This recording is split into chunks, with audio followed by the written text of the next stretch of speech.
southbound. I've been hellbound, riding on the midnight train. Going too fast now, think I ought to slow down, standing in the pouring rain. What's up, guys? Tristan and Tony back with the One Hell of a Life Outdoor Podcast, and we have the legend, the myth, the Delta Thunder man, the snow goose killer, the spoony whisperer, Kade Weatherford back on the podcast. Hello. Wade Catherford, thank you for coming back onto the podcast with us tonight. Kade is here to voice his frustrations about several things and how he's ready to kill snow geese. Yeah. This whole duck season hadn't been nothing but frustrating. Right? It's been a tough son of a bitch. And it's not just you, and we'll get into all that. I won't steal that Delta Thunder. Kade, for people that haven't heard you before, which if you haven't heard Kade on the podcast, you must be very new because he's been on probably about 4 or 5 times. But tell everybody, what you do and what Delta Thunder is all about. Okay, so Delta Thunder is a guide service out here. We're located in northeast Arkansas, Cache, Arkansas to be exact, if you're looking for a pin on the map. We take guys from all over, wherever you're from, on in pursuits of your dreams. We try to we got duck hunts, we got goose hunts. What's so funny, Tony? In pursuits of your dreams. Yeah. I was just trying to sound fancy there. Bro, that was incredible. That might be the best thing you've said in 2026 so far. Oh, yeah. and they come out all the time. You've led us on some pursuits of some dreams. Oh, my God, right? That's Dude, right. let's talk about that at some point. I'm a miracle worker. I want to go back to that because that is important. But man, dude, so I'm sorry, I didn't mean to cut you off, Kate. Oh, No, good. but so you run Delta Thunder and everything, but just kind of dive into how you got into it and that kind of thing, so people know a little bit of background. So I've guided since I was, I don't know, 16 or so, probably something like that. I got real serious about it when I was about 18, and I guided for some guys, my stepdad's group and everything like that. They've got a good outfit as well. Mm-hmm. It's a real good one. But I guided for them. They didn't do any goose hunting, and I had all the stuff to goose hunt. And at the time, nobody hunted geese around my area. I mean, nobody. And so I bought a spread. You couldn't buy goose decoys around here. I bought my first spread from a guy off of not Marketplace, but Craigslist in Jefferson City, Missouri. And I had to drive all the way up there, bought it from the guy, and drove home. And that was literally how you had to get snow goose decoys back then. Oh. And I was hunting with a guy. I'm not going to name any names. He's a great guy too, by the way. If he ends up watching this and seeing it, he kind of taught me. I hunted with him, and he taught me a thing or two. And I was like, man, I want to hunt these things. I want to figure out how to hunt them. And he was the only person that I knew that hunted them over decoys in the area at that time. Huh. And we went a few times, and he taught me, and I was like, okay. And then I ended up buying my own stuff. And I started going with some buddies of mine and everything. And I was like, we're going to figure this out. And we just kept going and getting burnt and going and getting burnt. And I was understanding why nobody hunted them. I was like, what am I doing wrong? Is that specs and snows? No, that was snows. Okay. That was snows. The specs came later. I got you. But yeah, it just, I was like, man, I understand why nobody hunts them now. And I'd go back to my guy I was learning from. I'd be like, what did I do wrong? He's like, well, show me where you set up. And I'd show him. He's like, oh, that right there is where it is. There's a power line right there or whatever, Well, them geese were feeding right by that power line, yeah, but the wind was out of this direction that yesterday, and now it's out of this direction. I'm like, oh, okay. I just started learning little things like that, and finally, I just remember the first time I really got into the snow geese. I had some buddies of mine that we would literally put my spread out. We'd get out there at 1 o'clock in the morning and start to put that spread out, and we'd work hard getting it out, and Yeah, didn't you say that you didn't have a side by side or anything like didn't that? have a So side by side. you had to walk like way out in muddy fields and stuff, right? Didn't have a 4-wheeler. Didn't have a side by side. I had a truck, and oh man, if you put everything in the back end of that truck and you stacked it in there just right, you could get the bed cover closed.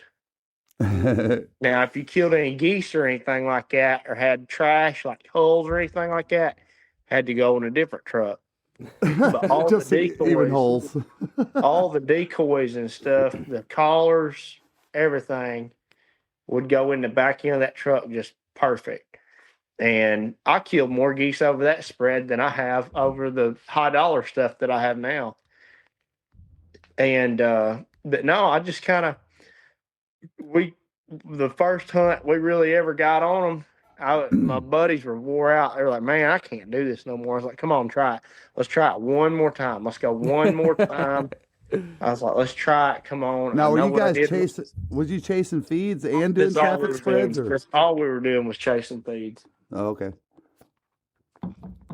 But yeah, we got all we were doing was chasing feeds, and but yeah, we finally found one, and you could go anywhere at the time. Before these Yankees come down here and started offering these farmers, that's what it is. That's what it is. You say whatever, and the people on here can hate all they want, but it's the damn Yankees came down here and they started offering these farmers money to hunt them geese. And them days of you, hey, sir, you care if me and my buddies go hunt these geese out here in your field? Oh, absolutely not. Y'all go right on ahead. Y'all just make sure you pick your trash up and don't rut my roads up. That used to be how it was, and them damn Yankees come down here and they messed up our hunting, is what it was. And there's some truth to that. You can hate me all you want, say whatever you want, comment. I don't care. I'm not going to read it. But I could say the same thing about Illinois deer hunting and out-of-state hunters. I'm not any specific, but I could. So you can. It just happened, but yeah. Tony Vandemore started videoing. He came down here and started videoing all the successful snow goose hunts he's going to have, and then COVID happened, and it just sent a giant. When COVID happened, everybody and their brother that owned goose decoys came down here from the north and started a guide service, and it was ridiculous. You used to drive out here where I live, down all these back roads. You could drive all day long, and you wouldn't see a goose spread nowhere. And then that year, it was like every field. Like the geese didn't have nowhere to sit. And now it's kind of mellowed back down, People realize it's hard. It is. People realize that it's hard to make a living doing it. It ain't just, we'll just go find a field and kill some geese and have some people pay us, and it'll be good. And I don't chase anymore, just because you can't get permission nowhere. You can't. It's really hard to get permission. I mean, and if you do, they usually want a ridiculous amount. They're like, well, I don't let nobody hunt my farm for no less than $150 a gun. Well, I'm charging $200, and say you got 5 guys hunting, you've made, what is that, $250? Right. Yeah. I mean, it's not and by the time you pay your guides and your fuel and all that stuff, you haven't made nothing. That's right. Yeah, it's not worth the trouble. Yeah, improving spreads year to year, all that stuff. So we rent one really big farm, or two really big farms, and then I got another farm I can hunt on too. But I hunt them if they're there, and if they're there, we get them. If they're not, then we traffic them, and we do just fine. So That's one thing I've learned from the few times. I mean, I've only maybe done it like 5 days total, but that's the one thing I've learned is like you can traffic them pretty good. But how I started guiding, to answer your question.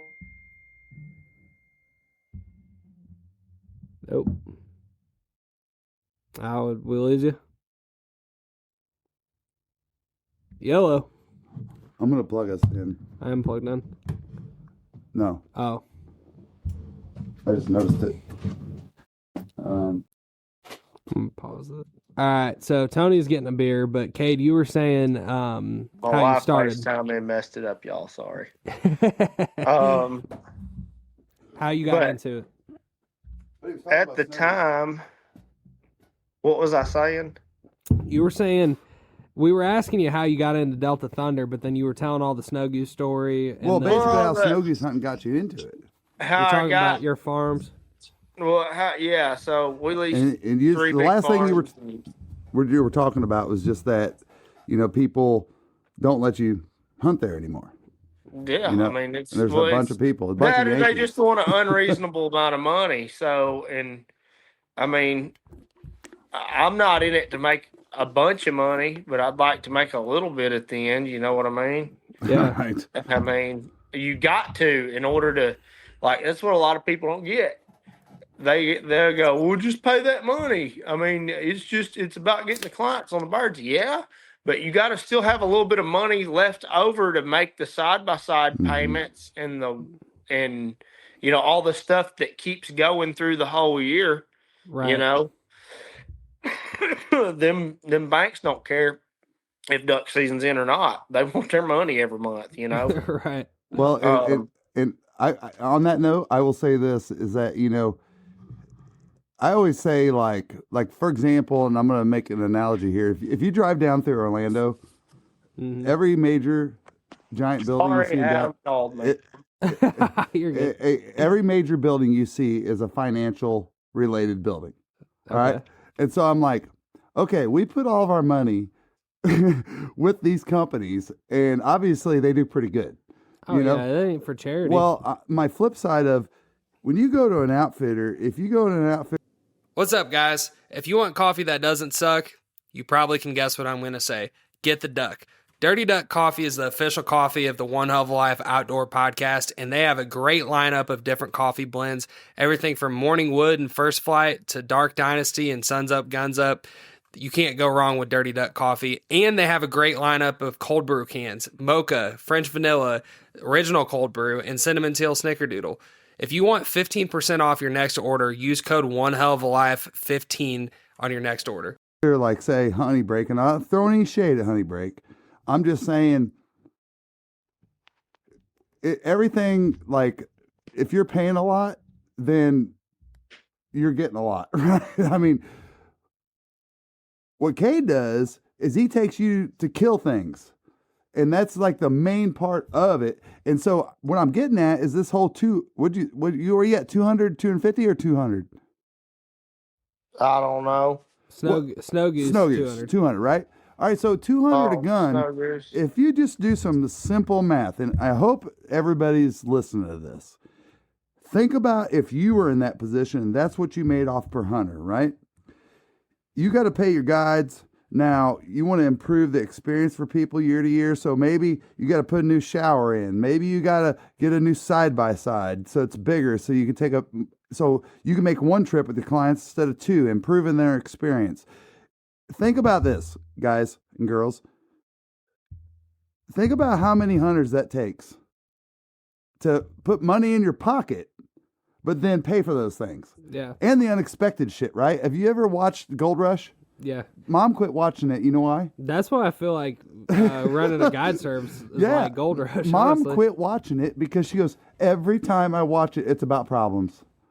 And you just don't even realize that even the best of guide services have problems. Yeah. They just arise and they happen, So anyway, I just want people to think about that real quick when you're thinking about, Kade, I appreciate, and you've told us personally, like you do this because the number one thing you want to see is a smile on somebody's face. And I think it's so important to point that out because its price reflects that. Yeah. in a major flyway, for snow geese. Well, I want people to not feel like, I've done it. I've gone on turkey hunting trips before. Well, we paid a lot of money to go turkey hunting, and we had a great time. But I was like, man, that's high. I mean, that's Yeah. high for that experience. I just, some people say I'm setting myself too low, and maybe I am, but it, we're real hunters out here. We don't. I ain't gonna sit here and tell everybody we shoot them every day, because we don't. We don't shoot them every day. We have some times where it's excellent hunting, though. I mean, we got times where it's, $150 hunting, and we got times where it's $1,000 hunting, is what I call it. Mm-hmm. Yeah. So, and people's like, well, then just take them two prices and split it in half and make that your price. I'm like, well, that's the thing, though. I just don't, want to. I don't really want that tax bracket of high payers hunting with me, just because it always seems like when you got people that got a lot of money come hunting with you, they you never can satisfy them. You know what I mean? Well, like, even if they kill out, even if they have the most perfect hunt and everything just goes so perfect, they just find things to be wrong. And what it is, Kate, is like when you get into that kind of like tax bracket, I feel like it's kind of like, to those guys, it's like your business trip and you're whining and dining and you go hunting. It's an elevated experience. You go hunting twice a year and you pay a bunch of money, and I mean, nothing wrong with that, but to your point, like those kind of folks, you're exactly right. That's like, yeah, but that's not a hunt, though. Right, exactly. Hunters. Well, look at it like this, you guys. I know. Look at it like this. Seriously, this is the best analogy. I hate to sound so confident about this. Is that, look at denominations with church, right? All right. My mother, still to this day, and many of our family members have been Lutheran all their life, right? That's the way I grew up. I didn't connect with God that way. All right. I had to go through a different channel of a non-denominational church. All right. That's where the access point was for me to have a great experience. Right. Same thing with hunters, right? It's knowing your audience. And I think that, that's the one thing that you're getting at, Kate, is that, look, if you're wanting to have your toenails done, I'm not the spot. Right. That's a great way to say it. If you want to shoot some shit, yeah, I'm the guy. Yep. Well, if you want a great opportunity and life, a true opportunity, then I'm your guy. Yeah. But if you want to be, if you want to stay in a big fancy lodge and it's this and that, I'm not that guy.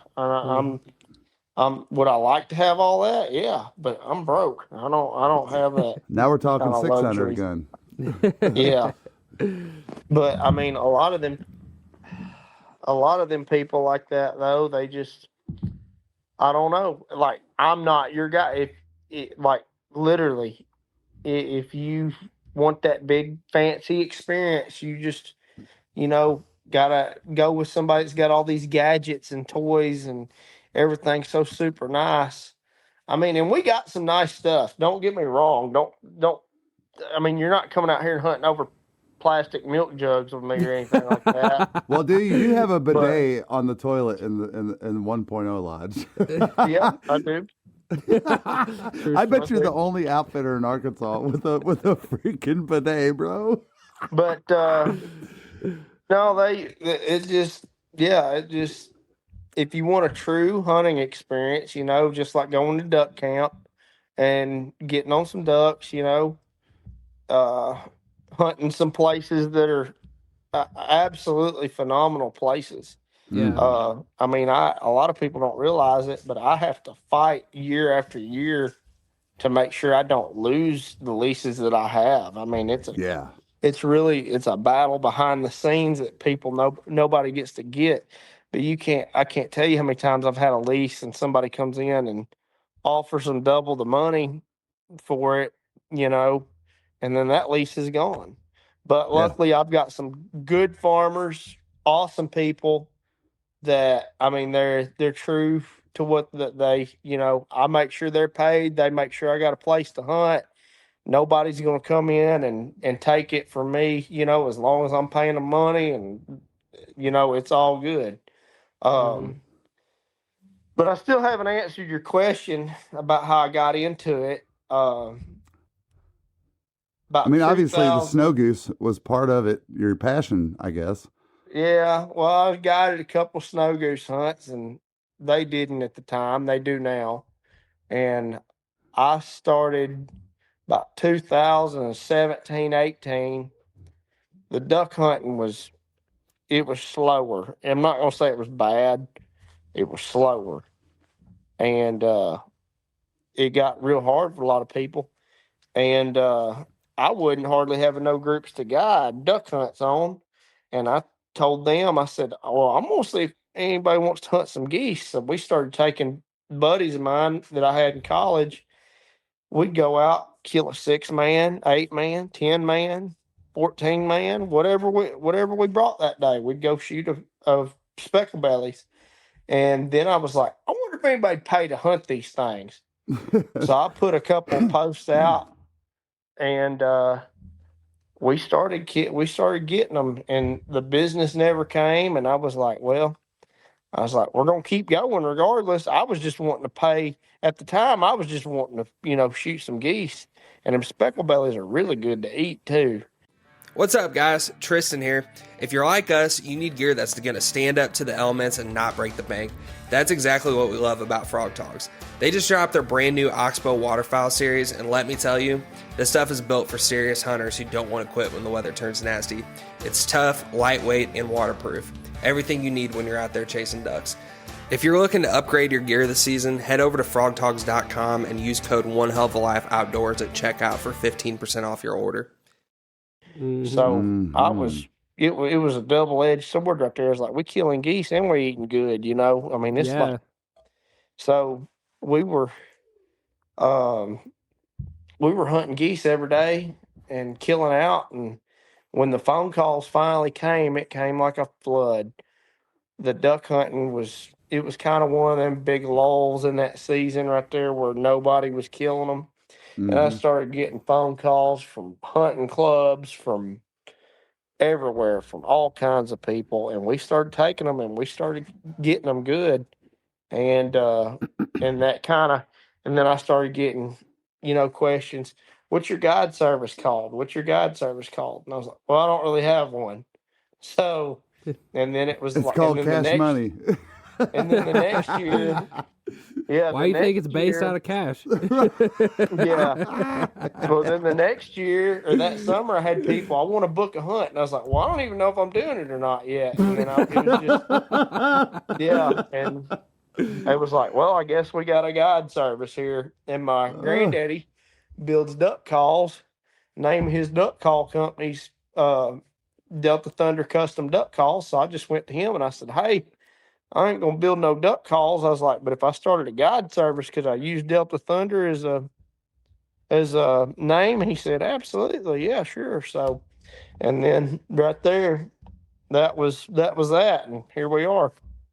Hey, before we get like rolling further on the Delta Thunder thing, I think it was cool, like you were saying about your granddaddy this year. And if you guys go back, there's a podcast we did last January where we sat down. It was Kade, me and my dad, and Cade's granddaddy, and talked about all kinds of old Arkansas duck hunting stuff. Talked about how he made his calls, all kinds of stuff. But didn't you say that like he was gonna make some calls this year and all 10 of them were sold or something in like no time or something? What was the story on that? Oh, he's selling them like hotcakes. Yeah, he brought me some, and I sold all of them the night I got them. That's what it was. Then, yeah. I don't know if he has some more made or if he's making more. I saw him tonight, and I should have asked him, but I didn't think nothing about it. Yeah. You know what? They're made out of bodock wood, which is like some freaking, it's like some fence post or some. Osage orange. Yeah, it's the gosh dang it. So back in the day, like back before, like you get fence posts and everything else like that, you had to go you cut down trees and made logs, and that's what you put your fence up with, right? Well, when you take this type of wood, and it's going to hit me in just a second. I can't think. Kate just said it. Osage orange. Oh, right? No, it's yellow on the inside of it. What's it called? It's Osage orange. Osage orange. All right. So those posts, just like there's another one I'm going to tell you too. Locust, maybe. Those posts, they withstand like hundreds of years, like literally, right? And so the bodock process, part of that happens is beneath the soil. Is that right? Green like over bodock. time, the green bodock. Green bodock is bodock that's held moisture in it the whole time that it's. You can't just cut down one of those trees and make a call. It takes a really long. I think it's 100 years it takes to dry the wood out to get it dry enough to. But those come from fence posts, right? Because people knew they would withstand. I guess they're really deterioration. good. They don't rot. It takes a really long time for them to rot. The fence where he got his calls from, the barbed wire had done rusted away, but the fence posts were still there. Huh. Can you imagine the barbed wire had succumbed to the earth, but the posts were still there? That's a man-made product couldn't outlast Mother Nature. That's pretty wild. That is. It is. Just wanted to point that out. Well, so you got the goose kind of got it off the ground, but then when duck hunting came in, what, in 19? Is that when you started guiding duck hunts? Yeah. So I had a really good deal going with the guy I was leasing from at the time. I used to pay him 2 half-gallons of Crown Royal to goose hunt on his grounds. Gallons? And yeah. Oh man. I used to pay him 2 half-gallon of Crown Royal to goose hunt, and then his duck hunters that were hunting out there were mad that I was killing all these geese or whatever. They were like, "Man, he ain't even got a duck pit out here." And I came to him that fall and I said, "How many half-gallons you need?" He said, "Well, I need to talk to you about that." And I was like, "Awesome." I was like, "We're going to have to start paying some money now." He said, "Well, here's what I want you to do." He said, "Lease a duck field from me and I'll just give you the goose hunting." And I was like, wow. "Well, that's okay." I was like, "Well, I'm going to need some duck hunters to pay for the duck pit." So I leased a pit and then another field that I had a blind in. And, and then the duck hunting kind of overcame the goose hunting. It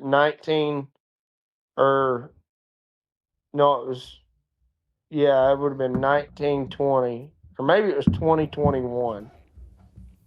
But that season was awful for everything. It was. That's we got rain. We got rain, but it was like 70 degrees all year, and it didn't get cold until like how it did now. Yeah. It was the same deal. Like the last 2 weeks of season, we got a big snow, and luckily it didn't freeze up bad enough where we couldn't hunt because we got to hunt in the ice, and we ended up killing some ducks right there at the end. But that's what a lot of people don't realize about hunting out here. We got some good hunting, and some years like this year, the most comparable year is. No, hold on. Let's go look. How about that? We got the camera now. He got the archives. Let's get a visual. We got the camera now. I don't know how to flip it around though. I don't know if you can. You might be able to. You just hold the phone the opposite way, but that's kind of a. I'll take y'all. I'll give y'all a little exclusive look. There we go. All right. So these are all the years that I've duck hunted. We don't want to see your OnlyFans, kid. No, I don't want to see it either. These are all the years that I've duck hunted right here. That I've guided duck hunts, had my own business. So let's see. This is 24, 25, 24, 23, 22, 23, 21, 22, and this one is 19. No, it's 2020, 2021. Should I turn the camera around? I don't know if you can. If you can, I don't care. Anyway, this right here, this was the worst season ever right here. Is that just, are we looking at like the days in your notes from the days, I guess? Yeah, it's backwards though, I bet, facing that way. It's all good, but basically it's just showing that what you killed per day or whatever. Yeah, what I killed every day. And here's the thing, I can open up. A lot of people ask that question. They say, well, let's do that. Let's do that right now. So that's 2020. That's January 2021. This one here will be January 22. And then let's get 22 and 23 out and go to January. Let's see what dates. You get that. So we're going to solve right now. We're going to solve for X. I get the question all the time. What's the best day to come? What's the very best day to come? All right, we got a sample here, right? We got 21, 22, and 23, January, right? Okay. All right. January 1st, I had January 1st, 2021. We didn't kill any. January 1st, 2022. We killed 41. I was there. January 1st, 23. We killed 39 and 13 geese and one band. Yeah, 22 I think was when we were there. Yeah, that was that was the thunder. The thunder video. That's on video. Yeah, it's the thunder video. Yep, where you guys got struck by lightning. And then I don't have anything written for the second. Let's skip over here. Let's not go down the list here. Let's do January 12th. Okay. I killed one on January 12th, 2021. January 12th, 2022. We killed 9 and 2 geese. And then January 12th, 2023, we killed 18 ducks and a goose. How about, a lot of people, because I know you get this question a lot when people are calling, like, hey, when should I come hunt? A lot of people have this perception in their brain that opening weekend's always going to be amazing, which it can be. But why don't you do a little opening day number or opening weekend or something? Opening weekend? Yeah, because, while you're looking that up, I will say that, and if you're a frequent client of Cade's, you will 100% agree with us on this, is that if you go, and Cade, I know you have a saying for this, but if you go as often as we do, this winter, elevate your outdoor pursuits with Williamson Outfitters, offering professionally guided experiences along Florida's Forgotten Coast. From coastal duck hunting to inshore fishing, every Williamson Outfitters trip is led by a seasoned captain, delivering world-class adventure with true local expertise. From small private groups to large corporate retreats, Williamson Outfitters' fleet of well-equipped boats and experienced guides provide first-class winter outdoor experiences for sportsmen of all ages and skill levels. And for those planning ahead, Williamson Outfitters is already booking spring and summer charters. Secure your fishing, flounder gigging, and family adventure dates now before their calendar fills up. Call or text 850-251-8650 or visit floridaducks.com to reserve your outdoor experience. Williamson Outfitters, making the Forgotten Coast unforgettable.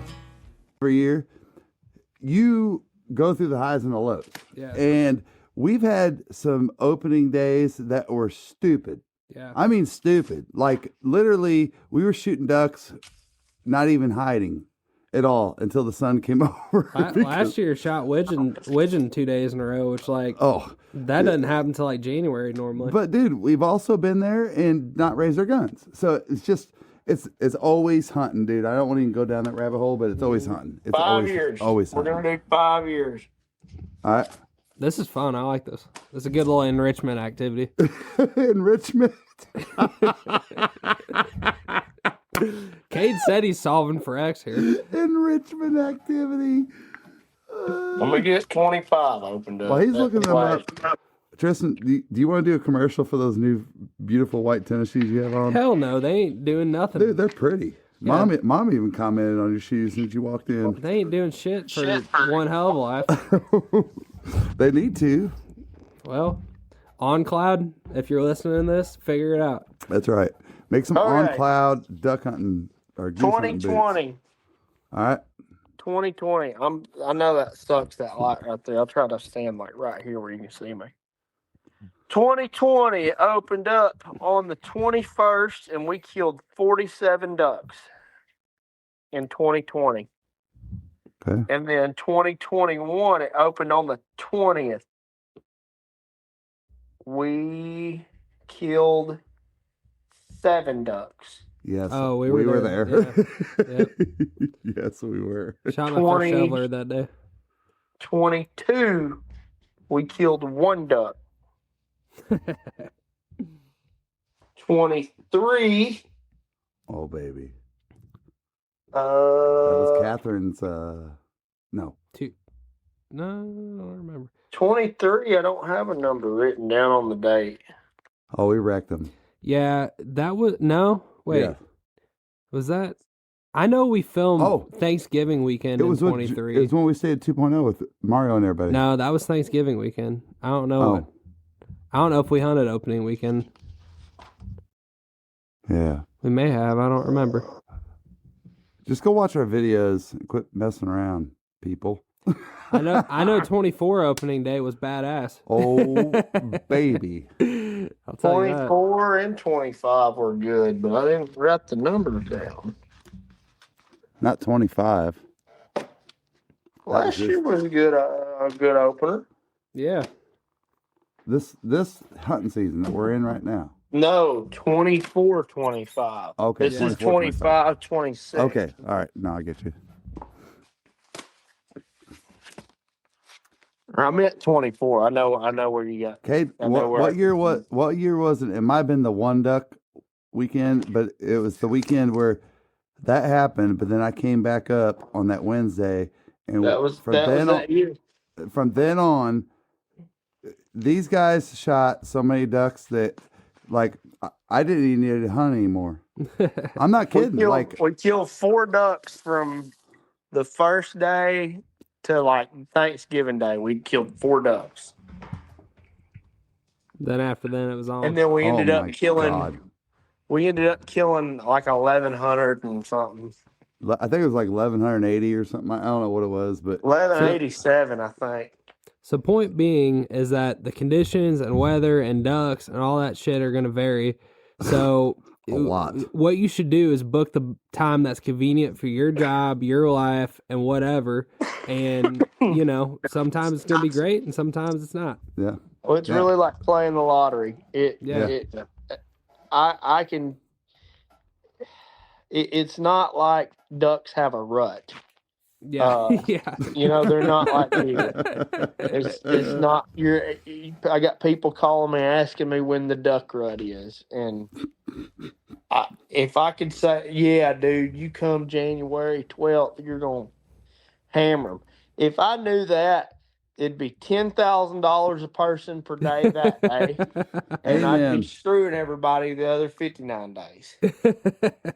Right. Amen to that. But there's no telling, and it's all very weather dependent. Sometimes it's not. This year when it got 70 degrees, I was like, well, our duck hunting's going to get terrible. It started getting better, not awesome, but better when it started getting warmer. And then we get a cold front, and I was like, all right, here we go. It's going to really push them down now. It'd get cold for a few days. And I'm like, all right, they're going to come back when it warms back up. It warmed back up, nothing. Jeez.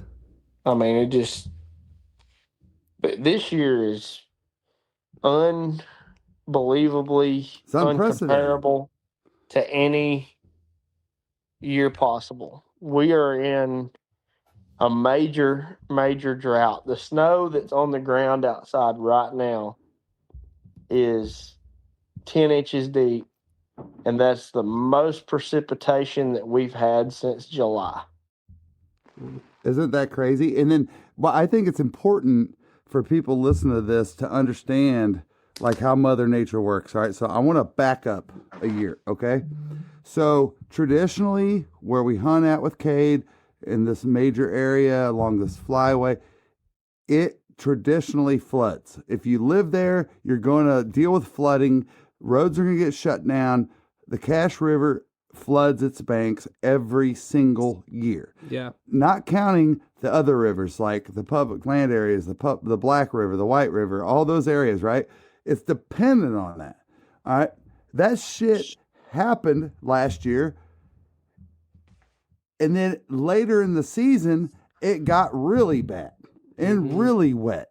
And so we're talking about fields that we're used to hunting at shin deep are now chest high. Yeah, it looked like you're hunting like Michigan divers. Yeah, it was crazy. We were shooting redheads and shit. I mean, all right, so that speaks to that. But point is that if you guys go back and look, and I think Jimbo Fields did a great job of like documenting it. And I'm sorry, Jimbo, that you went through personal problems with that. But the Cache River flooded so bad, y'all, that whole area, we're talking about, Kade, you could back me up on a number of acres, but I would say hundreds of thousands of acres, potentially.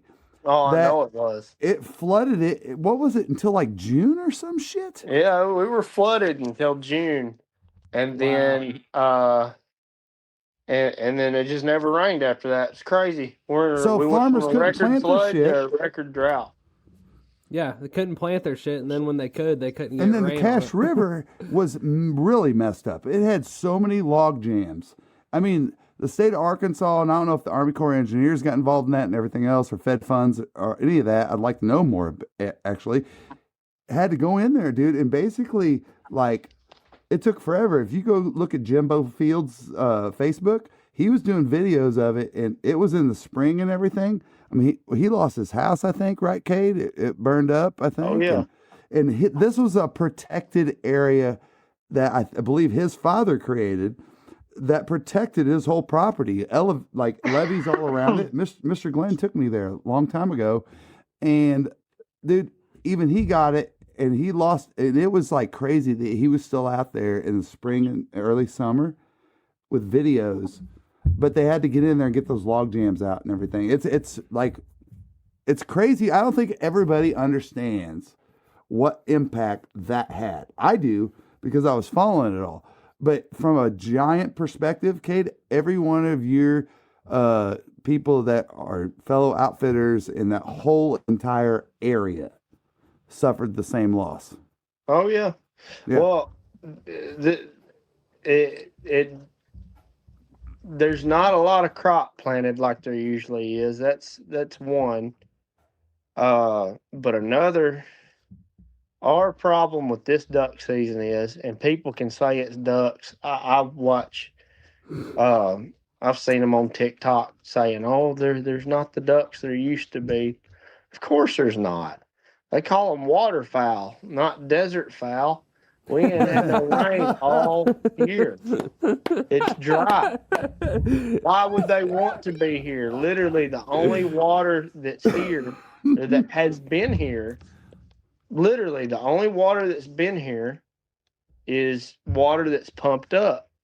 And if it's pumped up, somebody's hunting over it. So if you were a duck, why would you want to go? Why would you want to come here? Right. You know what I mean? Why would you want to come here and get shot at? You know what I mean? Everywhere you sit, you're going to get shot at. Everywhere. Yeah. Right. And so, luckily, we got a little spot that we hold some ducks, and we were able to pull some off of it and have make what we could out of this duck season. And then this snow hit, and I canceled everybody because it's just not worth fighting that. And people's, you can't run an ice eater. I'm like, yeah, I can run an ice eater, but it's not like them ducks are going to be like, oh, he's running an ice eater. We'll stick around. Well, and honestly, it's going to freeze to the ground in a lot of fields. Usually on a normal year, you run an ice eater, the ducks go and sit on the rivers, during, over the night, and they stay in that open water where they can, sit down. There is no water in the river. There's nowhere to hold them ducks right now, and it's wild. I've lived here my whole life. I've never seen it not rain in December at all. That's like one thing, but for it to not rain in January at all, I mean none. That is crazy. Well, that's my point. I was just like trying to draw people a map of what has happened over this like 12-month period. Is so all that happened that I talked about before, but then you go into this season, right? And Mother Nature throws a major curveball like Cade's talking about. And so, like, I'll give you a very simple example of, like, everybody talks about all these big numbers, right? And we don't need to see those 700,000 mallards or whatever it is. You could have 400 mallards. You could have 400 mallards in a 200. No. You could have, let's just say, 400 ducks, right? Within a 2 square mile area. And you might have the hunt of your life with those 400 ducks, right?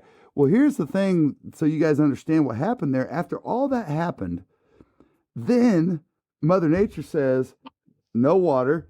And so these areas that the waterfowl all of time, basically, have followed this imprinted map. They're coming into these areas and going, holy shit, there's no water. We're going to keep on going wherever they go. Yeah. And like in this one specific field that Cade's got, there would be 2 fields that would not be hunted. And they were in close proximity that were basically trafficking ducks off of those. It happens every year. The flooding happens.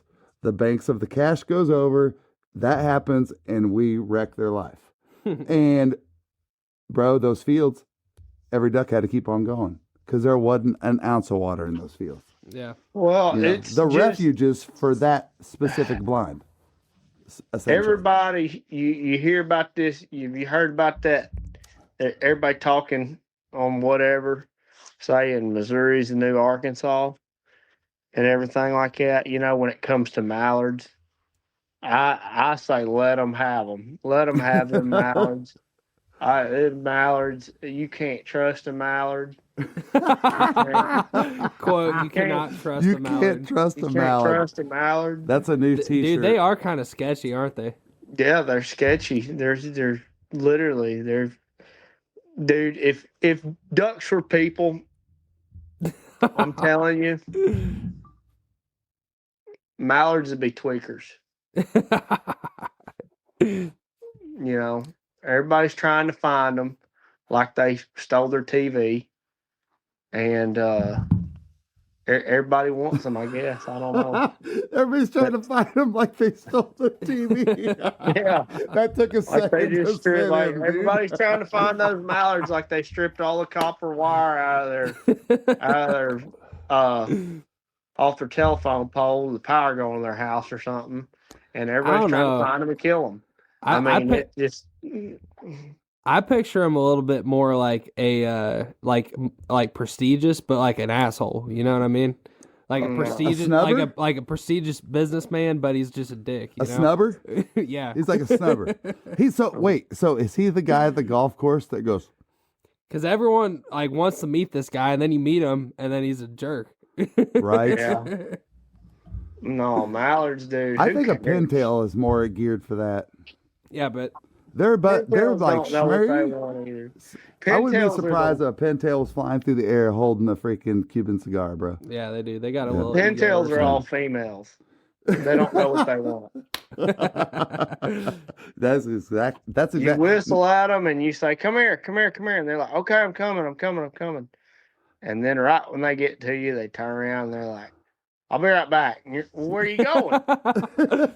What do you want to eat for dinner? Don't worry. All right, let's keep this going. What do you want to eat for dinner? Some rice. Wait, no. I want to go over here. You got some rice down there? Yeah, we got plenty of rice down there. Okay. All right, listen. This is totally impromptu. We're going to speed through every species and kind of go through this label experience of them, right? All right, Kade, go. Green wing teal. Oh.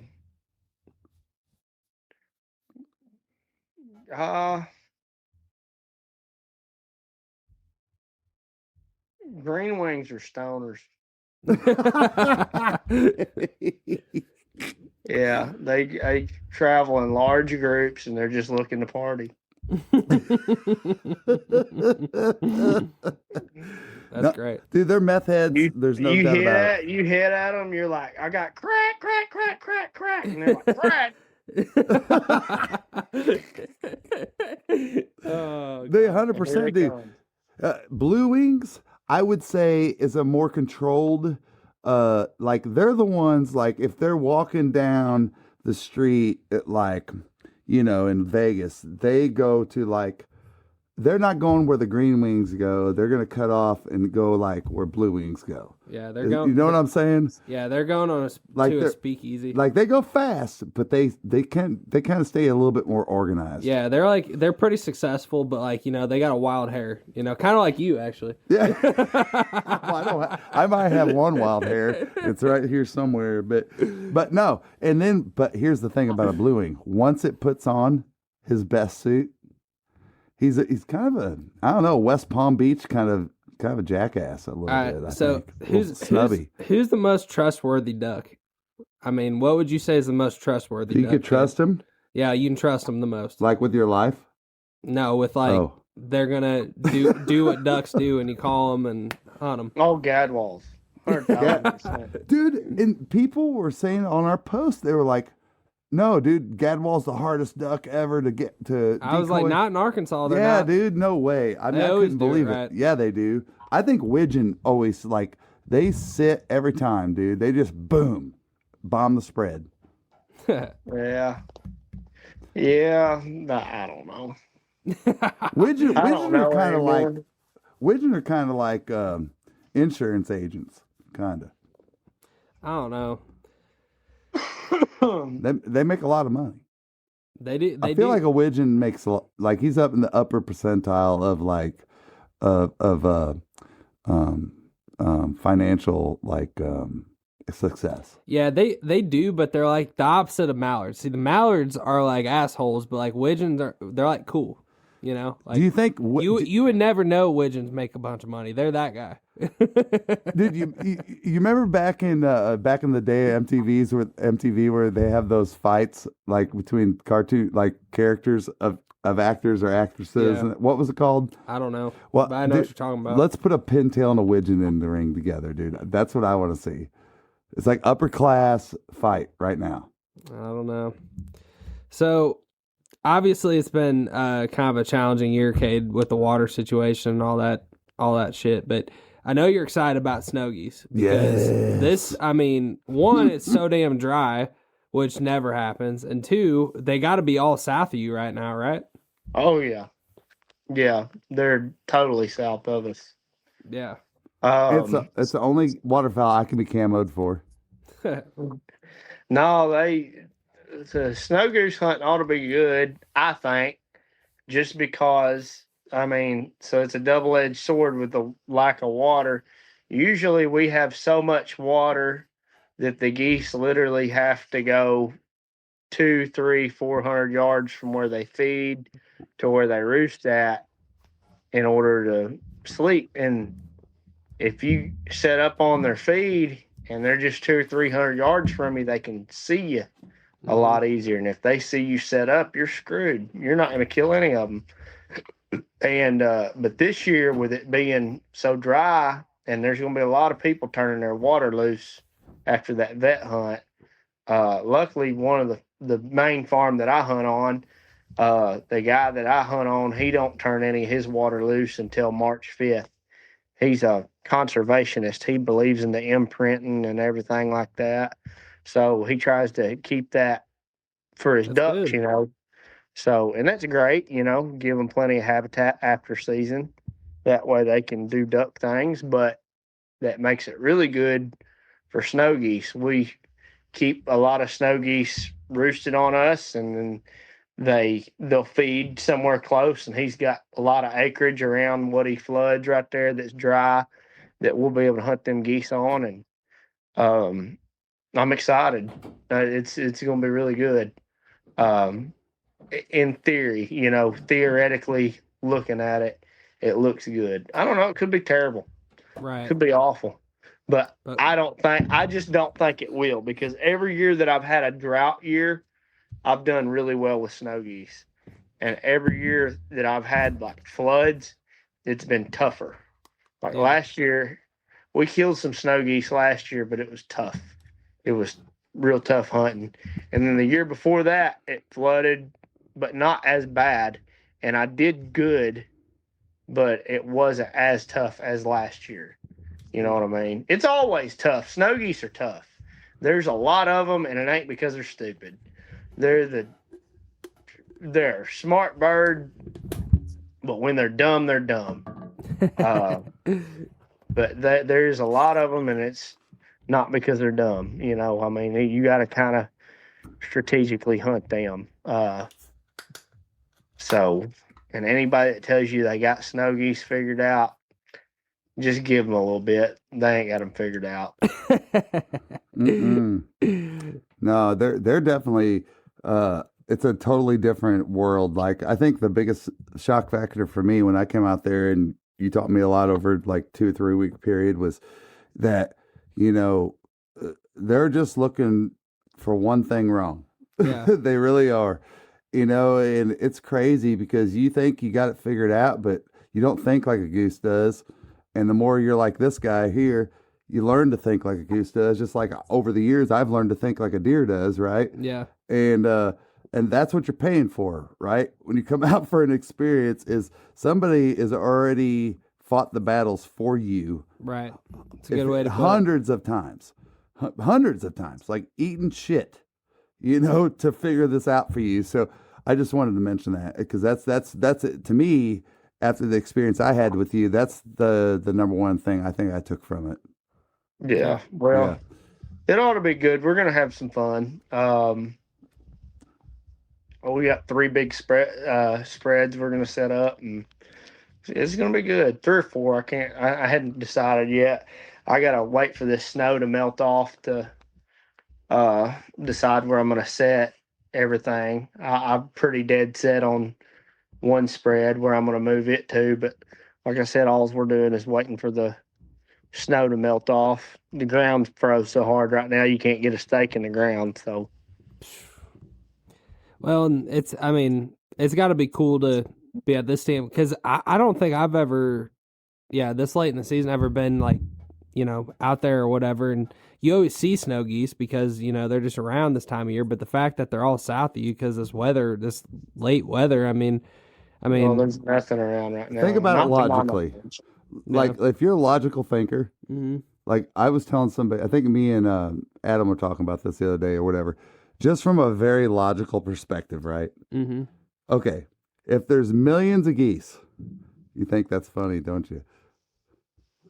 Some shit right there. I froze it, and the thing popped up, and I thought you might want to share that with the audience. It's a bubbled bush light, but here's the thing: logically speaking, they all come from somewhere, right? Yeah, and they go south. Mm-hmm. So like, there's a point that South Dakota goes, guess what? There's no more snow geese here. Yeah, they're gone. They're south. Right now, you guys are so damn frozen that there's absolutely no doubt about it. Not a snow goose. I'm about to get y'all some views. Not a snow goose in the area. They are south. Oh, look at them. Oh, that's a Tedward. Hi, y'all. Kentucky. My name's Teddy, and this is Maggie Williams podcast. She does kind of look like Maggie Williams, the dog. Yeah, she's a good girl. This is Maggie Williams podcast. Look at me, I hunt with a golden retriever. I'd get a duck, but Daddy can't throw me that high. Didn't you try to take Teddy duck hunting one time? He did. I did. I took her one time, and she'd go to the duck. She won't pick it up. Look at this dude. But it's got to be a bitch Tell like he's a drying duck her dog. off. Now that's, believe it or not, that's the duck killer right there. That's right. That's the boy. Yeah, I had to show him some of y'all's videos the other night and said, "You see that? That's you. You remember when we were doing that? It was so fun." That was so fun. No, but just to finish my point on the whole snow goose thing, I personally have been, this is like my 5th year with doing this, and I'm so excited, especially with what I learned from Kate. From a logical perspective, dude, they're all down there. Yeah. If they trickle just right, oh my God, there's so many, like that video that I shared out there on that flightway. You guys, that's the flightway that Cade is able to hunt. Kate, I don't know if you saw it, but that video He was sitting there with me when I filmed on it. all platforms. I tagged you on all of them, but I put it on TikTok, Instagram, or TikTok and Facebook. I don't know about Instagram, but between TikTok and Facebook, it got like over 150,000 views. I seen a snow goose one time. But here's the thing, guys. Everyone was like, God. That video that you see, and this is what's mind blowing to even try to think about, is that I don't know that you could call that 50% of the migration, right? I don't know. Maybe you could. No, it's not. But that's what's not even freaking 1 or 2%, dude. But that's what's mind blowing. Yeah. About here's the deal. If you go snow goose hunt at Delta Thunder Outfitters, you're in a major flightway, and you have the opportunity, truly, to experience that once in a lifetime buck that comes by at 10 yards and gives you a perfect shot, which is that spin, right? It doesn't happen all the time. They're smart as shit. But if you want to be in a position to have that opportunity, that kind of a dream hunt, then this is the place. And I'm going to be there as much as I freaking can. I already told my boss, dude, I like moved my PTO days. I was like, duck season's over. It's time to smash snow geese. Yeah. So Yeah, I might be living with you for a week or so. I don't know. I'm gonna try to shoot the snow geese, and if that don't work, I'll be ready to shoot the turkeys. And if that don't work, he's going to be fishing. Hey, and I'll even if that say don't this. work, I give up. I'll even say this. If I am going like I am, and I'm just like not trying to sell Cade's business here, like I'm just being selfish as a hunter, like I'm that excited about going. Yeah. If I'm that excited about going, y'all call me stupid. And I might go out there and just want to kill myself because it's so bad. I don't know. But seriously, I've seen a lot of things happen, and this is the most excited I've ever been. Oh, you'll video it. They'll see it. Hell yeah. Yep. They're going to see it either way. But anyway, you still got plenty of dates open, right? Yes, I do. It's a very short season.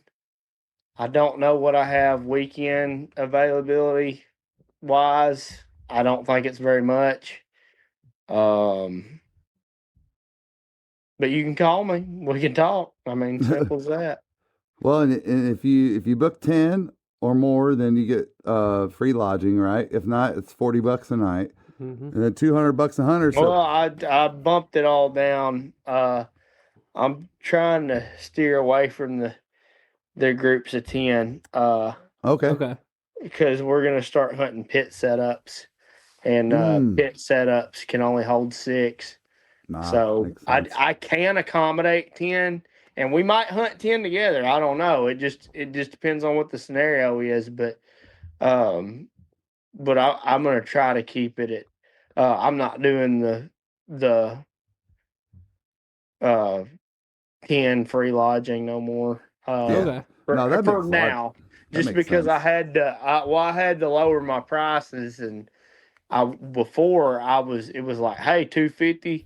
You come, you bring 10 people, you get the lodge for free, and I could pay to clean it, and then we were using a little bit of that money to, do little things, buy firewood, pay for this, pay for that, just fix a busted pipe.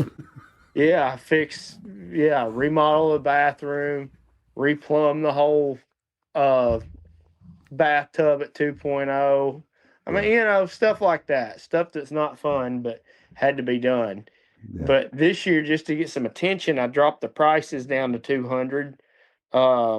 Just to get some people out here hunting. I mean, I want people pulling the trigger.